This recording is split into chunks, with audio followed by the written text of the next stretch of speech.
Florida just saw home insurance rates triple in 18 months.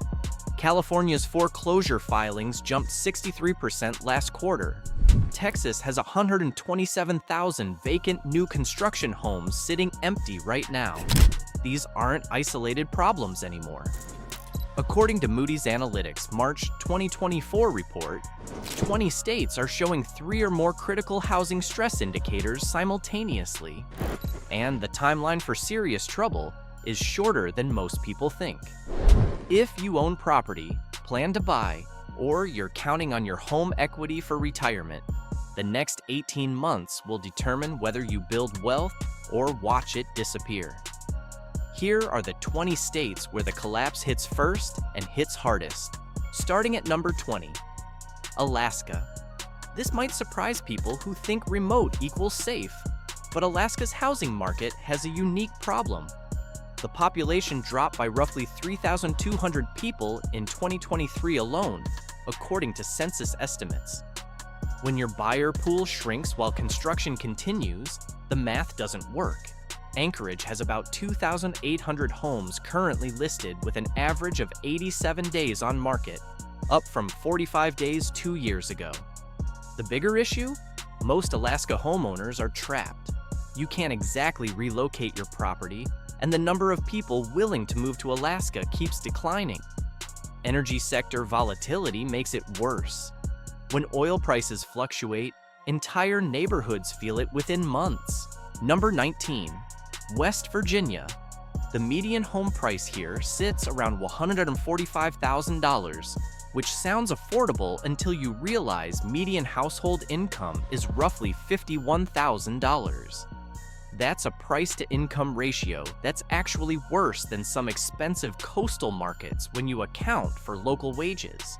CoreLogic data shows about 1 in every 875 homes in foreclosure proceedings as of Q4 2023.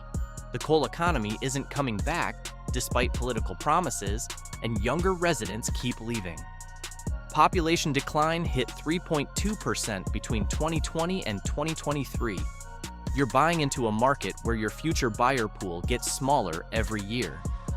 Several counties now have more deaths than births annually, which creates a demographic death spiral for housing values.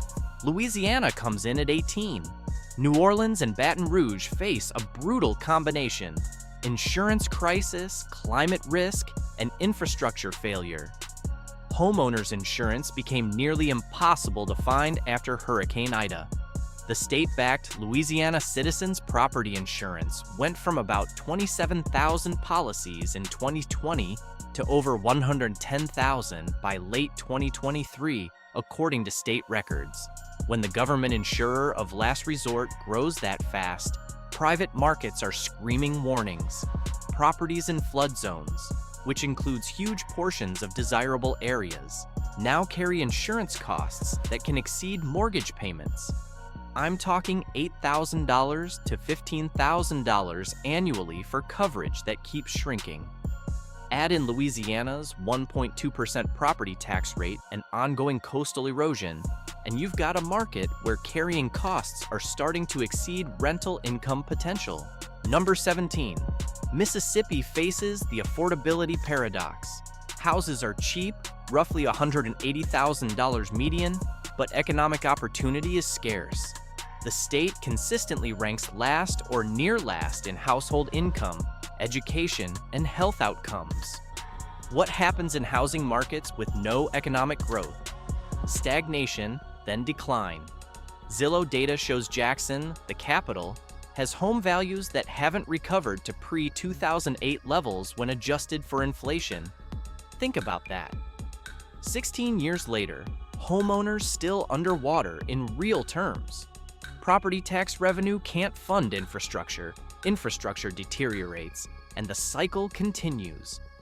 The areas with good schools and services are tiny pockets, creating a two-tier market where most properties have limited appreciation potential.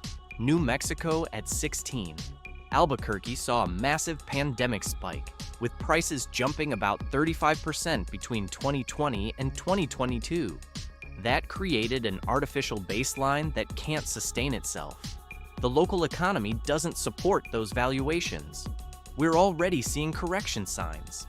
Inventory in Albuquerque rose roughly 89% year over year through Q1 2024, according to the local MLS data. Sellers who bought at the peak are finding themselves stuck. You can't move to Albuquerque for economic opportunity like Austin or Nashville. The job market isn't there.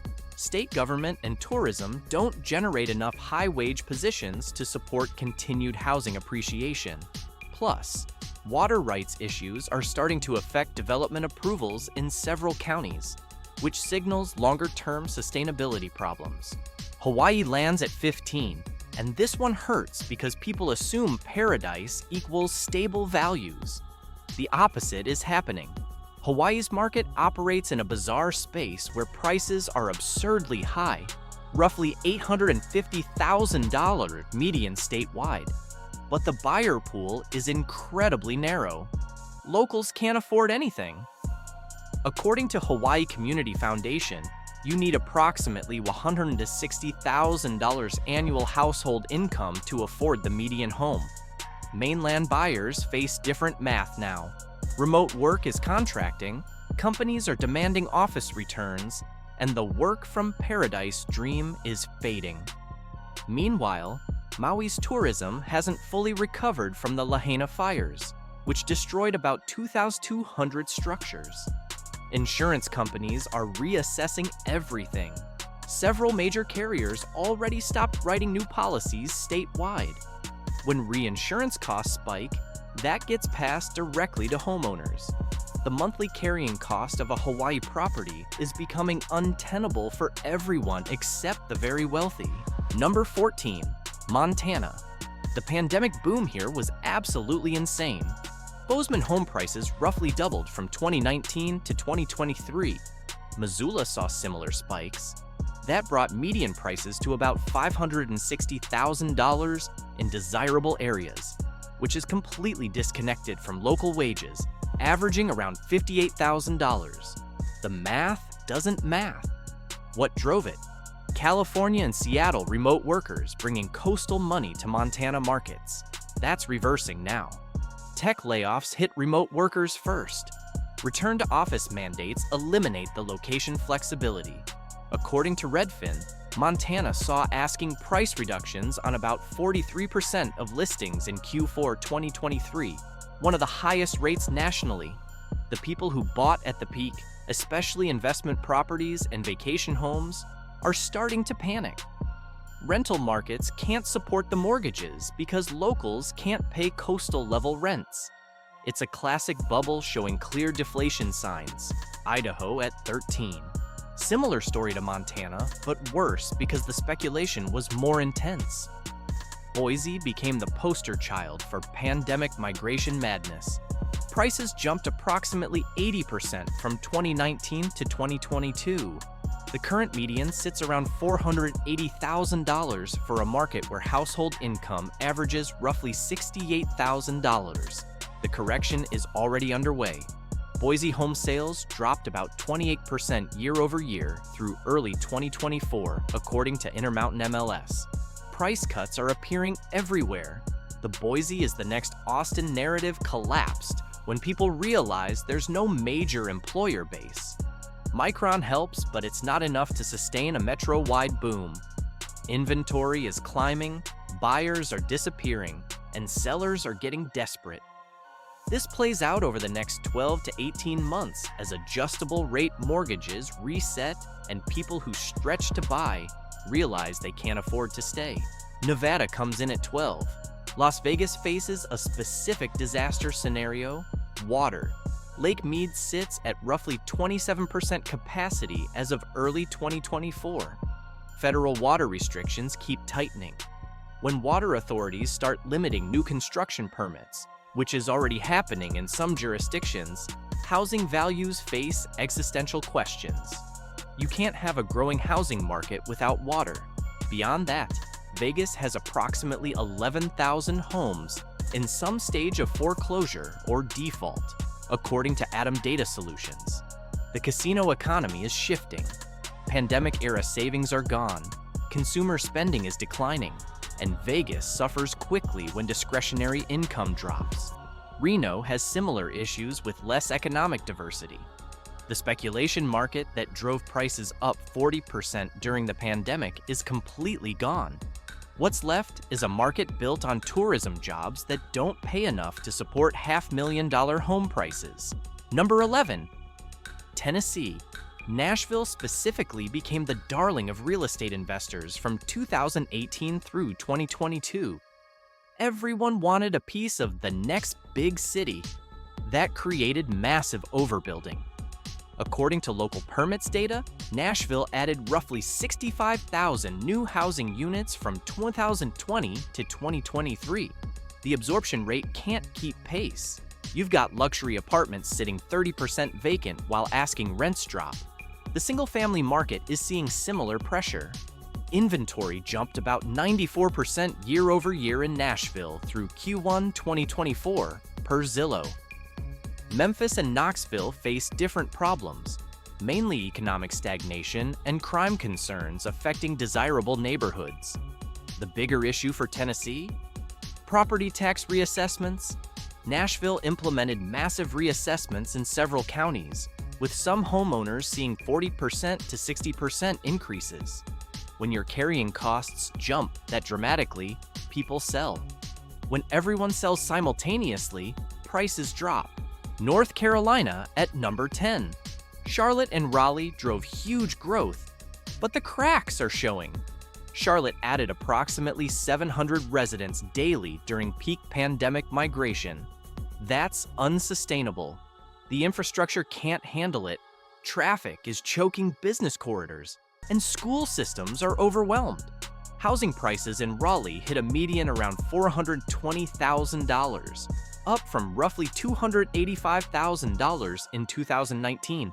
That's a 47% increase in 4 years for a market without corresponding wage growth.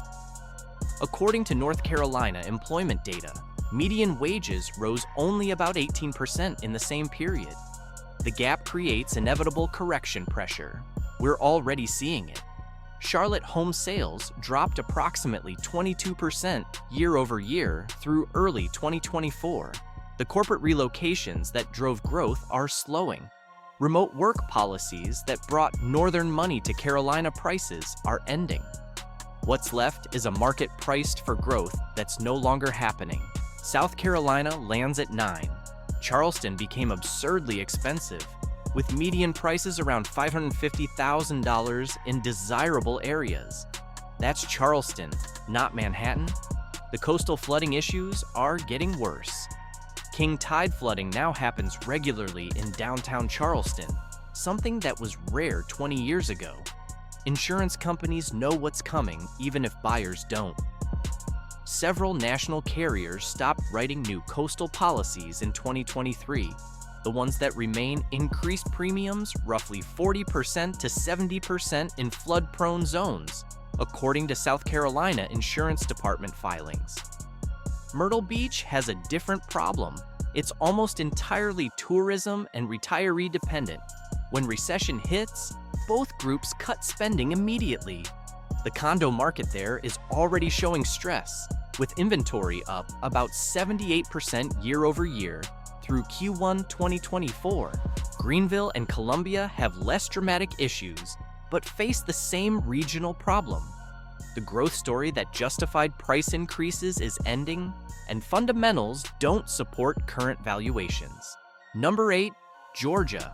Atlanta's sprawl created a house of cards.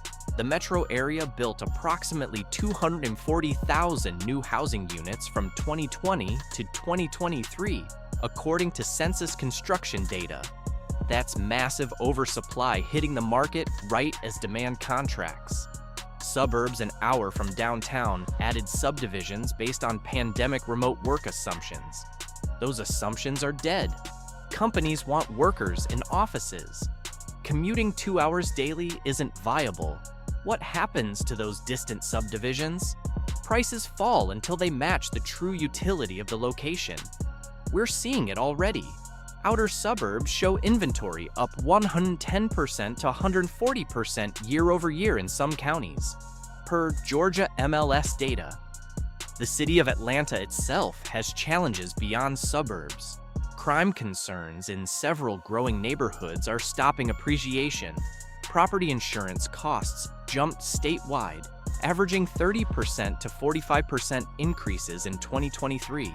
Georgia also has concerning foreclosure trends, with filings up about 41% year over year through Q4 2023.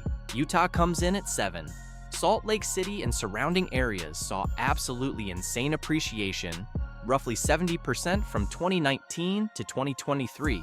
Median prices hit about $520,000 statewide, which is completely detached from Utah wages averaging around $63,000. The Mormon corridor drove demand through cultural factors and tech growth, but that's reversing. Tech layoffs hit Utah hard. Companies like Amazon, Meta, and dozens of smaller firms cut thousands of Utah positions in 2023. According to Utah Housing Corporation, affordability hit the worst level in state history, with only 18% of Utah families able to afford the median home. That's a market eating itself. Inventory jumped roughly 88% year over year through early 2024. Days on market increased from about 9 days in 2021 to over 50 days in 2024. Price cuts are appearing on approximately 38% of listings. The correction is happening now, and it's going to be severe because the run-up was so extreme. Colorado at number 6. Denver's market exemplifies unsustainable growth. Prices roughly doubled from 2012 to 2022, bringing the median to about $615,000. That pricing requires continuous California and coastal migration, bringing higher wages. That flow is stopping. According to Colorado demographers, net migration to Colorado dropped about 45% from 2022 to 2023. When your growth story depends on constant new arrivals and they stop arriving, values can't hold. Denver has roughly 9,200 active listings as of Q1 2024, up from about 4,100 a year earlier. That's a 124% inventory increase. Boulder and surrounding areas face even more extreme imbalances. Mountain resort towns like Breckenridge and Vail have median prices exceeding $850,000, with almost no local employment supporting those valuations. It's purely vacation and investment properties. When discretionary spending contracts in recession, those markets collapse first and hardest. Colorado also has rising property tax issues and insurance costs climbing in wildfire zones. Number 5. Arizona. Phoenix might be the clearest housing bubble in America right now. The metro area added approximately 190,000 residents from 2020 to 2023, driving massive construction. Builders threw up subdivisions across the desert. Many of those new builds are sitting empty. According to Cromford Report, a respected Arizona housing tracker, Phoenix has roughly 12,800 vacant new homes as of early 2024. That's shadow inventory that's going to pressure prices for years. The bigger existential threat? Water. Arizona's Colorado River allocation keeps getting cut. Groundwater restrictions are tightening. Several counties stopped approving new subdivisions due to water sustainability concerns. When desert cities can't guarantee water for new construction, housing markets face fundamental value questions.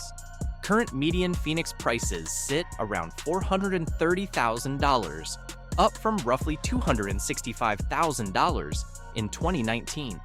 That's a 62% increase for a city running out of water. Insurance costs are spiking due to extreme heat affecting everything from roofs to HVAC systems. The math doesn't work anymore. Texas lands at number 4, and this might shock people who believe the Texas growth story. That story is ending. According to Census Bureau data, Texas net migration dropped approximately 38% from 2022 to 2023. The business relocations that drove demand are slowing. Austin, Dallas, Houston, and San Antonio all show massive inventory increases. Austin inventory jumped roughly 156% year over year through Q1 2024. That's a tripling of available homes in 12 months. Austin median prices dropped from about $545,000 in mid-2022 to around $485,000 by early 2024, an 11% decline that's accelerating. Dallas has approximately 27,000 active listings, up from 11,000 a year earlier. Houston faces hurricane insurance crisis, with coastal policies up 60% to 90% in 2 years. San Antonio overbuilt dramatically, adding roughly 38,000 new units from 2021 to 2023, while population growth slowed. Texas also has property tax problems. The average Texas homeowner pays about 1.6% annually, which on a $400,000 home is $6,400 per year. Those taxes keep rising as municipalities chase revenue. The Texas miracle is becoming the Texas mirage. Number 3, Florida. The insurance crisis here is beyond critical. After Hurricane Ian and Hurricane Nicole, insurance markets essentially collapsed. Citizens Property Insurance, the state-backed insurer, grew from roughly 420,000 policies in 2020 to over 1.3 million by late 2023, according to state records. That's not a functioning market. That's market failure being backstopped by government. Private insurance, when you can find it, runs $5,000 to $12,000 annually in coastal areas. Some waterfront properties face $25,000 to $40,000 annual premiums. That's before property taxes averaging 0.9% and HOA fees that can hit $800 monthly. The carrying cost of Florida property is pricing out everyone except the wealthy. According to Florida Realtors, pending sales dropped about 28% year over year through Q4 in 2023. Inventory is climbing across every major market. Cape Coral has roughly 6,800 active listings, up 94% year over year. Miami shows similar patterns. Tampa, Orlando, Jacksonville, all seeing inventory spikes and demand collapse. The climate risk is real and accelerating. The insurance market is telling the truth that politicians won't say. Coastal Florida is becoming uninhabitable for middle-class homeowners. California comes in at number 2. This isn't about prices being high. Prices have always been high. This is about the market breaking in fundamental ways. According to Atom Data Solutions, California foreclosure filings jumped approximately 63% year over year through Q4 2023. That's the highest increase nationally. Los Angeles has roughly 38,500 active listings, up from 21,000 a year earlier. San Francisco shows similar inventory explosions.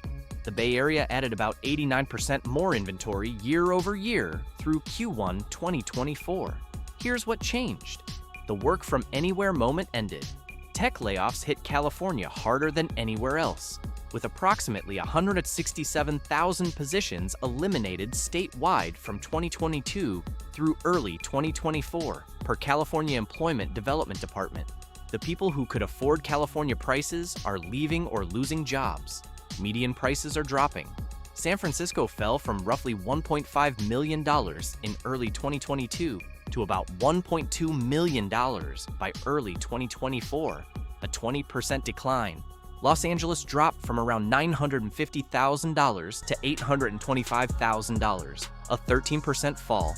This is earthquake insurance territory, with policies running $3,000 to $8,000 annually. Wildfire insurance is being canceled wholesale. Homeowners are going bare, hoping nothing happens. Property taxes under Prop 13 protected longtime owners, but created massive disparities. The social fabric is tearing. The California dream is dying, and housing values will reflect that reality over the next 2 years. Number 1, New York. The collapse here will shock the most people because New York symbolizes stability and wealth. That symbol is cracking. According to the New York State Department of Taxation and Finance, roughly 157,000 more people left New York than arrived in 2023. That's the 9th consecutive year of net outmigration. The tax base is shrinking. High earners are leaving for Florida, Texas, and Tennessee. New York City faces existential questions about office space converting to residential, which floods the market with supply. Manhattan has approximately 16,800 active residential listings as of Q1 2024, up about 47% year over year. Brooklyn shows even sharper increases. Here's the critical issue. New York's entire model depends on the financial sector generating enough wealth to support everything else. When finance contracts, New York suffers disproportionately. We're already seeing layoffs hit Wall Street and tech sectors. The commercial real estate crisis is bleeding into residential. Property taxes in suburbs like Long Island and Westchester average $12,000 to $18,000 annually on median homes. That's unsustainable. New York also has unique regulatory risk. Rent control policies are expanding, which destroys investment incentives. The SALT deduction cap hammered high earners. Insurance costs are rising due to flood zone expansion. The subway system is deteriorating, affecting property values near stations. Schools are struggling with budget cuts. Crime perceptions, whether accurate or not, are changing buyer behavior. New York's housing market is a complexity of problems hitting simultaneously, and there's no clear solution. The decline will be slow, then sudden, and the wealth destruction will be generational. These 20 states represent roughly $8.7 trillion in residential real estate value, according to Zillow's aggregated data. That's not a small problem. That's a systemic crisis that will affect everyone, whether you own property in these states or not. The interconnected nature of housing finance, mortgage-backed securities, and banking exposure means trouble in these markets spreads quickly. If you're in one of these states, you need to honestly assess your situation right now. Can you afford to hold through a downturn? Do you have equity to survive a correction? Are you planning to sell in the next 5 years? These questions have different answers in 2024 than they did in 2021. Drop a comment with your state and whether you're seeing these signs in your local market. Hit subscribe if you want continued updates as this unfolds, because this story is just beginning. The question isn't whether the collapse happens. The question is whether you're positioned to survive it.